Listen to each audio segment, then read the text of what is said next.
But ladies and gentlemen, we have our special guest with us. He is the on-field reporter for the Cleveland Indians on Sports Time Ohio and the co-host of the A to Z podcast with Zach Jackson. I am so honored to introduce to you all Andre Knott. Andre, how you doing, sir? Doing well. Thank you guys for having me. Very nice intro. I appreciate it very much. I see the Saturdays are for the boys. I don't know what Chad's drinking down there, but I'm liking that too. How are you guys doing today? We're doing great. How's Arizona treating you so far? You guys should actually get me at a good time. I'm actually out of quarantine. I've passed all my tests, so I'm allowed out of this room that I've been in for like all weekend long. So I'm in a good place. I get to work tomorrow, and I get to start doing some cool stuff that we really haven't been able to do in a complete year, where I'm actually be able to do interviews with athletes and coaches and a team and be in the same room as them. It doesn't seem like a big deal, but it kind of is when you've been Zooming for the last year or more now. Right. Yeah. And so, what's it been like really last season? What was maybe the most difficult thing about having to work online so much during that weird year last year? There's so many layers to it. I just think, and I think we're all so much more at ease right now in doing these types of things online. But I think when your job is really in getting to know who these people are and having just everyday conversations. Sure, I interview Shane Bieber twice a week, 3 times a week for 6 months.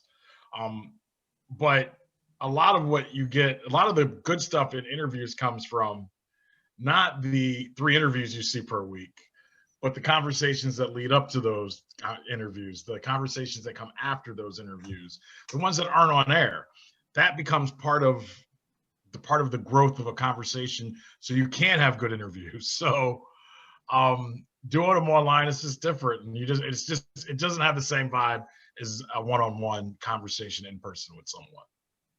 Right on. So now I'm going to get into some things here. So we're officially in the post-Lindor era for Indians baseball. It's going to look a little different. So what are your overall expectations for the season? How confident are you in this team still being able to be a playoff caliber team? I think they still have a very good chance to be a good team. I think what they're built upon in starting pitching and having pitching being the goal, and then being able to. I want to answer this the right way, so I'll be honest. I'm really thinking of the words I want to say. Lindor is a great, phenomenal talent, a once-in-a-generation player. He'll be missed, but I still think that what the Indians are built upon, they still have.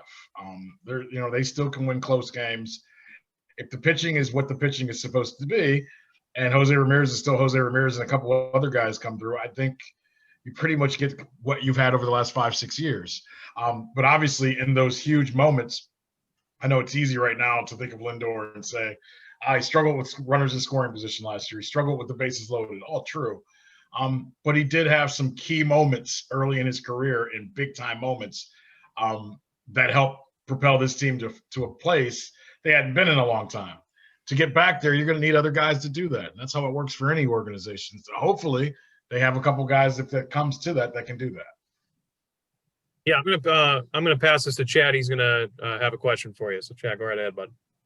All right. So speaking of, with all this unnormal, circumstances down in Arizona, I kind of wanted to ask you, basically, a day in your life, given the fact that you're getting back to normal and stuff's different now. But what's going to go on, say, tomorrow, given the fact that you're out of quarantine, and what's the day looking like for you?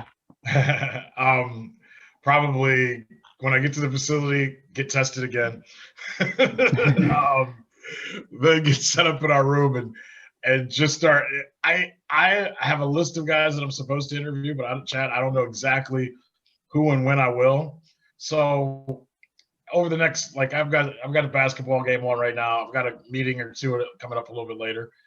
I'll study up or read up on a couple of guys that I think that I'll talk to tomorrow. I'll prepare for that. I'll interview Tito with the rest of the media tomorrow, which will be good.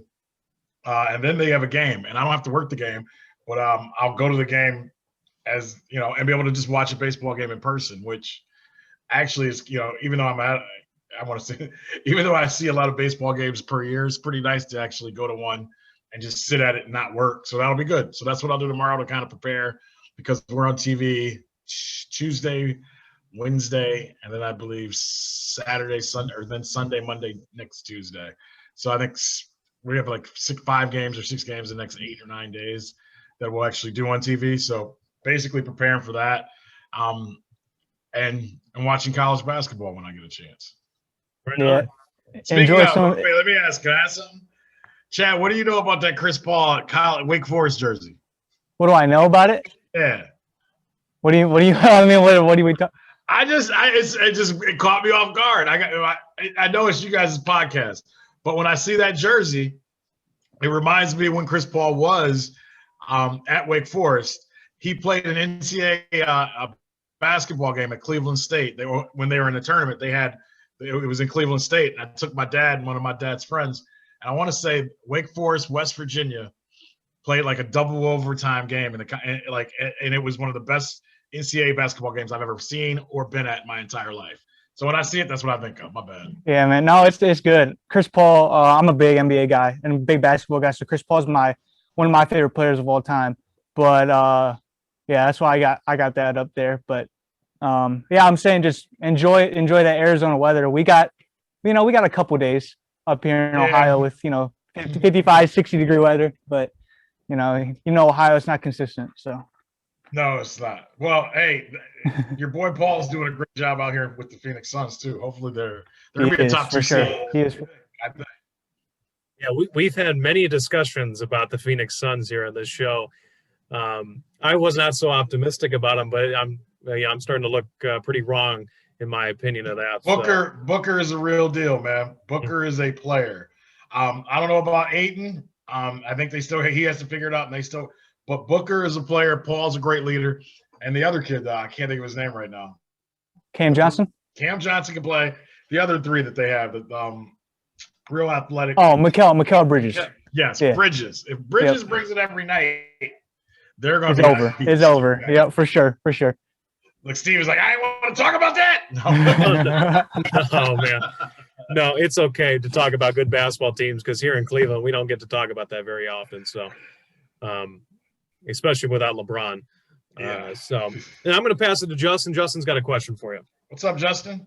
Yeah, so I wanted to ask you about the outfield situation for the Indians, because when I'm looking at the roster, I don't see any stars out there in the outfield, but who do you see taking those 3 opening day spots? Eddie Rosario would definitely be one of them. And I think if you're going off of star status, he would be the one that would have some of a star status to him a little bit, because the numbers he's put up in Minnesota, especially with the damage he's done against the Cleveland Indians pitching. So he'll most likely be in left. Right field most likely will be Naylor, who so far this camp seems to like he's maybe getting ready to come into his own, which the Indians are going to need. They're going to give him the opportunity. They're going to give him a lot of at-bats to try to do that. And then in center field has a chance to be Bradley Zimmer, Oscar Mercado, and Ahmed Rosario is going out there. He played today in a B game. Started in center field. I haven't gotten a report back. As a matter of fact, I should probably look. But it sounds like nothing bad happened in that situation. And you'll see him playing center field over the next few days, over the next 2 weeks of spring training. I think it's a legit concern for any of us to worry about the outfield. It's been an issue over the last couple of years. But I think Rosario will fill the Michael Brantley kind of part of things, where that he'll be in the lineup every day and he's a pretty consistent bat. Not a batting average guy like Brantley, but power-wise, RBI-wise, can give you a little bit more. Yeah, and when you mentioned Rosario maybe playing some center field, who would you? Because I saw Mike Freeman got traded to Cincinnati the other day. Who would step in and play shortstop if they would need Rosario to go out to center? Andre Jimenez. He was part of the trade with Lindor. So far, I think everyone has liked him a lot because he's been solid with the glove defensively. He's actually hit 2 home runs. I think he's hit a triple. He's hitting 280 something the last time everybody checked. He seems to fit all the things that they need to be the shortstop. Right now, they're really depending upon defense more than anything else. And here's the crazy thing. How old are you guys? Can I ask? Justin, how old are you since you were 19. 19? All right. Chad, how old are you? 18. All right. Steve, how old are you? And I'm 18. Yep. All right. I want to say Jimenez is 21 years old. So he's a pretty talented young dude. Y'all better get with it. No, I'm playing. You guys are doing fine. Baseball is not my sport, so I can't hit a ball for nothing. Hey, I think a lot of you guys just said something I think that's very important in talking sports and covering sports. I've had the chance to cover or be pretty close up to professional football, basketball, and baseball. And I don't think the normal person, as we get older or as we grow away from it, realizes how difficult the game is that we watched when it's on the professional level. It's played at a completely different speed than any game that any of us have ever played in high school or junior high or out in the backyard. It amazes me to sit as close as I sit to these games day in and day out, how incredibly fast and how incredibly hard it is on this level. Yeah, and that the whole argument when it comes to could a college, like I keep it in football terms, could a college football team beat an NFL team? No way. I don't care if it's the 0-16 Browns playing the national championship Alabama team. They're not going to win. Yeah, the worst NFL team has 53 real men. Like a college football team may have like 12, 10, 5. They don't have a whole corral of them. Even the worst guys are the best players they've ever seen. Right on. So I'm going to transition back to the infield a little bit. And so when we saw Lindor move, there were some rumors I saw about Jose Ramirez maybe being dealt as well, and the Indians just going completely fresh and rebuilding again. But obviously he's still here. He's going to be our centerpiece of the team with Bieber. But do you think if the season would maybe start getting a little out of hand early on, do you think the Indians could move Ramirez this deadline? I don't. I think his contract is team friendly enough that they would never do that. I think sometimes rumors come around because, why would other teams not want that situation to be there? But I just don't see it with what he's supposed to make and what's on the books going forward. I think the Indians are still trying to win games, despite how some people's attitudes go towards things. But they have a player that fits in their salary structure right now. That's one of the top 5 players in the game. They're just not going to give him away. Now, is anybody tradable? Sure.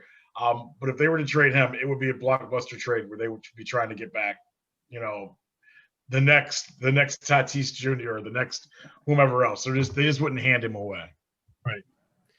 Right on. And one more for me until I pass it on again. First base, Carlos Santana's gone. I'm probably going to assume Bobby Bradley might be at first, or are we It's starting to feel that way. The only reason he wouldn't, and this is going to be interesting in my opinion, the only reason he would not be, because they would keep Jake Bauers, who's out of options, to go back to AAA. So far, he's outplayed Jake Bauers, but Bauers is a guy that they want to know about as well. He's a young guy who's out of options after if they have to try to send him back. It's time for him to play. The question is he better than Bobby Bradley? And and I don't think anyone knows that answer for sure at this point in time. Yeah, Bobby, we saw at least in the minor leagues, he has great power. He can hit a ball, but yes, it's those fielding and then of course just hitting in the major leagues. It's completely different. Well, it's his strikeouts with him. If he can hit the home runs, hit the power with the power numbers. If he can cut, I think he was striking out 1/3 of his at bats in the minors, and I think what they're looking at is if they can cut that down. If you cut that down to at any point, and you can keep the power that he's had, that would be a heck of a first baseman for them to have. Right. So I'll pass it off to either Justin or Chad, whoever wants to go. Go right ahead. You got anything else, Chad? If we want to divert from the Indians talk, I got one last one we could talk about. I got one more Indians. Can I go first? Go ahead. Yes. So you talked about the pitching a little bit. What is it about the Indians where we've seen so many examples over the past 5-6 years of just guys coming out of the farm system and instantly being great pitchers? We've seen it with Bieber, Savale, McKenzie showed some signs of being good last year. So what is it? Do we just have really good scouts or development? What's the key? I think development would be the main thing. I think they've look, every team throughout baseball, they're all trying the same things. I think sometimes, I think we give credit to something because someone has has success doing something, and we instantly, because obviously every team is going through development, every team is going through scouting, but they've obviously found an eye for a couple of certain things, and it's guys that can repeat their deliveries and young pitchers that throw strikes. And it may seem very, elementary, but they're not looking for the guys. Like a lot of teams are scouting, and there's nothing wrong with this. A lot of teams at this point in time are scouting for who throws the hardest. How many, who's the guy that's throwing 99? Who's the guy that's, and those are the guys that are drafted early. And rightly so, because if you have velocity, it separates you from other pitchers. But I think the Indians have made a conscious effort to draft, trade for, and to develop young pitchers who have a repeatable delivery and throw strikes consistently. They feel like if you could do those two things at a young age, you can kind of add on to everything else. It's hard to try to, if the guy's throwing 98, it's hard to teach him how to throw a really good curveball. And when he can't repeat it, he just throws, it's, and not that that's the case in all times. They've got some hard throwers. They've got guys that can throw hard now, but I think that's the main thing that they're doing. Right. And I found it fascinating real quick with Anthony Gose. I remember he used to play in the outfield with Detroit. Right. I remember him with the Tigers, and then he came here.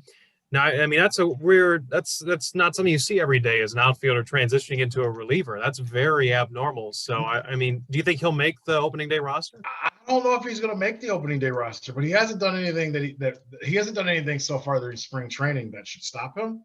The only thing that can stop him is he just hasn't done it before, but he's throwing 100 miles an hour. He's throwing 98, 99. He's left-handed. He's been in the big leagues before. He's a real quiet dude, but obviously talented. And really I think it speaks to baseball in general. He's always been able to throw this hard. He wanted to be an everyday player. He tried it and he got, pretty far with it. And now that he hasn't made it that way, he's like, all right, I'll do it the other way. It's a really neat story. Right, and it's something that I think, at least for me personally, I'll keep my eye on and see. I don't know if there's no award for best transition player of the year or whatever, but it's going to be real fascinating. He could make a really good story for somebody. So, Chad, you wanted to divert, so go ahead. Yeah, Selection Sunday is in less than an hour, and tomorrow us three are actually filling out our own bracket. It's together as one, but how far do you have Ohio State going? Have you looked into it at all? I'm not into it as much as I used to be, but I'm into it. I think Ohio State. I think the one thing about the Big Ten teams in general, and this is what I would say before we even see what the brackets look like. I think the Big Ten has beat each other up so much that I think they played each other so much over the last few weeks. The right Big Ten team that gets into the right region where they don't have to see a Big Ten team until is going to float through. I think there's that many good teams in the Big Ten that if they get in the right, I could say Iowa with their big guy, if their big guys rolling and their other but all these teams, Illinois, Indiana, this is going to be fun. And I think Ohio State is good. Michigan, I think, can beat anybody. I think there's going to be two Big Ten teams in the Final Four. That's what I'll say. Yeah, you look at it, they're looking at about at least, I think, a bare minimum of 8 teams. Right. And then Michigan State's right on the bubble, and I think they're worthy of getting in is maybe a 10 seed or whatnot. For sure. So, it's such a deep and rich conference, and it's going to be sustained, too. Illinois has these young guys. Ohio State still has a nice young core. Michigan, with Dickinson and is Wagner. They're unbelievable. Yeah. It's going to be something to watch for the years to come. So now let me ask you this. If you had to pick a national champion today, based on all the basketball that you maybe had the chance to watch, who do you think a national champion is going to be? I think it's hard not to say Gonzaga, right? I think it's time for them to win. I think it's time for just where basketball is at right now. Because Gonzaga's been good for a long time, and they used to be they were like the mid-major, favorites, and it was kind of like the MAC. They compared them to MAC football and stuff like that. They've been good from beginning to end. They're no longer just a mid-major per se to me. They are one, but they've got a guy that's going to go in the top part of the draft.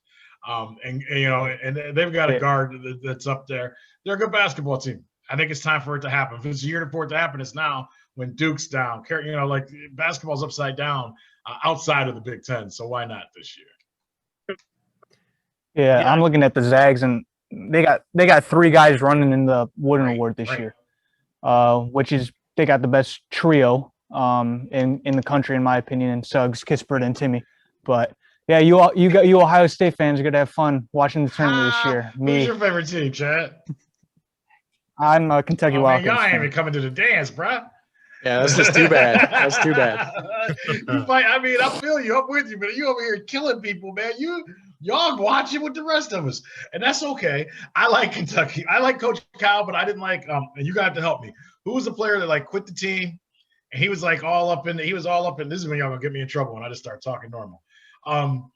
And he was like all up on Twitter talking about why the kid was talking. He was mad he wasn't playing, so he wasn't. So that's not the type of guy he wanted. And I was like, and I'm like, you can't do that, Kyle. You're the one that brought all these type of guys to your team. This is what you got, bro. Yeah. Yep, for sure, no doubt. I mean, Ohio State's got the veteranship, man.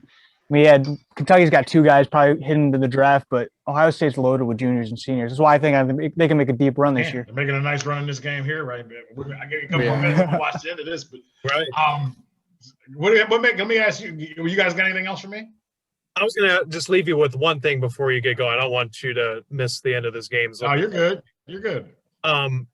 We sent you a message the other day about the charity challenge that we're doing here. And I think I don't know if you're aware about the incident last week with the hazing at Bowling Green. Yeah. Unfortunately. Yeah, and so we're here as a show. We're doing a charity challenge event through an ESPN tournament group. We're going to take donations, and then we'll give you, access to our group. You can fill out a bracket, and you're splitting the donation of your $10. $5 goes towards a winner's pot. $5 goes towards an overall donation to his family. So we just want to make you aware of that. I'm not, trying to entice you to donate. I understand if you don't want. You're good. I'm in. I'm gonna definitely put it in on this. Let me see.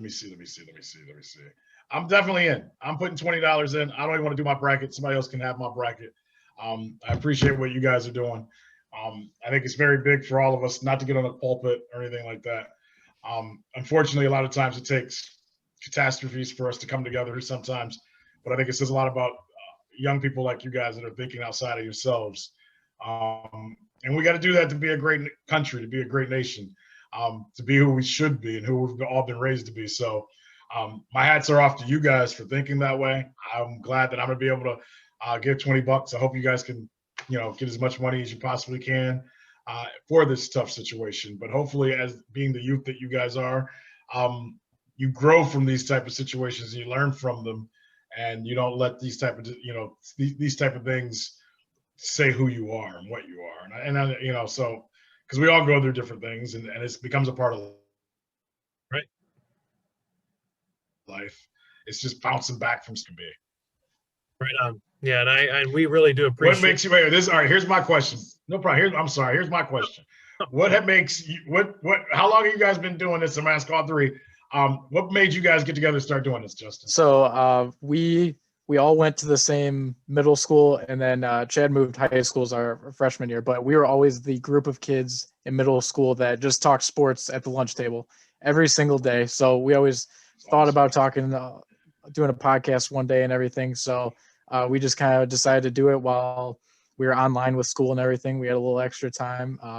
It was a great way to see all of us again, and we all go to different colleges. So It was a great way to keep in touch, and it's really fun to do. I like it. You guys keep doing it. Have fun with it. Enjoy each other. It is a good way to keep up. I wish we had stuff like this when I was your guys' age. It was Chad. I know what your favorite thing is. Steve, what's your favorite sport? Well, oh man, now it depends. To play or to watch? Ooh, because I have two different answers. To play. Okay, I'm stuck between two. I love playing golf. It's just one of my all-time things to play, and then I also like playing pickup basketball all the time. But if keep playing pickup basketball, keep playing pickup basketball as long as you can. It's like I haven't played in a while. I literally had about 10 years ago. I had a week where I had a buddy pop his Achilles. Another guy, a friend of mine, I went to strip the ball from him. I came down and a little bone came out of his finger. It was pretty gross. And then another one of my guys blew his ACL out, all like within 2 weeks. And I haven't played it. And dude, I miss playing basketball, going up and down the court so bad. But And then the last year there was a play-by-play guy for the Seattle Mariners. I think that blew out his shoulder playing hoops on the road. So I'm almost afraid to play the way I used to play. All right, so which one is the? All right, so what's the rest? My bad. Oh, and then to watch, no doubt. I mean, I love college basketball is great, but nothing beats football on a Sunday or a Saturday afternoon. So I'd have to say football is my favorite to watch. Yeah. I feel you, Chad. What's yours, man? As much as I'm a big, of course, basketball. So as much as dysfunctional as the NBA is, I'm still a loyal viewer to mostly all the games. Now, Chad, let me ask you something, because I tend to agree with you. And I still watch. I'm still addicted. But I watch it differently. Why do you think it's like that, and why do you still watch? I think it's just the entertainment factor of it all, right? Basketball is, especially in the NBA, of course, when March Madness comes on, we know ratings go down for the NBA, but basketball for the NBA is a year-round sport, given the fact that you play an 82-game season. And then I think the offseason is better than the actual season with free agency, the draft, even summer league and stuff like that. I view it as, as critical as I can when I watch the game. So the 5-minute reviews that the referees do in the middle of the games, isn't helping the game. It's slowing it down. I had, that was last year was probably one of the worst finals I've ever seen in my entire life. Yeah, that was bad. Not given the bubble or anything like that, but I was telling these two guys here, I was like, if you brought someone from a different country and said, hey, this is how basketball is played, you're never going to say, okay, well, here, watch this NBA finals, and this is what it is about, because it's Chad with solid points. I'll say this. I think that I tend to agree with what you're thinking about the NBA. The NBA is trying to be like the NFL and be a year-round monster, and the NFL did a great job in selling themselves. And you're right, it's business. The NFL has done a great job in selling itself and selling. In February, they have the combine, and in April, they have the draft. In March, you do this, and then they have like OTAs, and they have this in June, July, and then it's training camp, and then you got they figured it out. And the funny thing is, I'm talking to you guys, and baseball used to have the hot stove, and Chad himself just said it. The NBA offseason is almost more exciting than the season at times. That's what baseball used to be, and they no longer have it. All right, Justin, last thing I'll ask. I know it's not my podcast, but I appreciate young guys like you reaching out to me and being able to do this, so I want to ask questions back to you guys. What's your favorite? What's your favorite, Justin, and how you do it? I'll say to play first. I played a little bit of everything growing up, and in high school, my two favorites were soccer and track to actually participate in. But as far as watching, I love football. Big NFL guy, college football, everything. But I'll watch anything too. Like this college basketball is awesome to watch. Baseball used to be my favorite. I used to watch the Indians almost every day, but I mean, things change a little bit. Interests change. Right. What time is it back there right now? It's 5:30. That's what I thought. Yeah, it's 5:30. All right. I got it. Something else is caught up. I like where you're at. I appreciate you guys for reaching out. I've got another meeting that's getting ready to start, and I was looking at a meeting. No worries. So I'm sorry. No worries. But is that do you guys got anything else? You can hit me up again. We can do this another time if you want in a couple months. Absolutely, Andre, and we really appreciate you donating toward our cause. It means a lot to us. It'll mean a lot to that family. And of course, just for sitting down with us today and a busy day for you, which is every day now. So we appreciate it. And we wish you the best for the season if we don't talk to you for a while, and stay healthy and stay safe. Thank you. You guys too. Keep it up. Hope you guys raise as much money as you possibly can. Thank you guys for reaching out, and I had a blast. All right. Thank you, Andre. Thank you. All right. Take care, guys. Take care. Oh, man, I tell you what.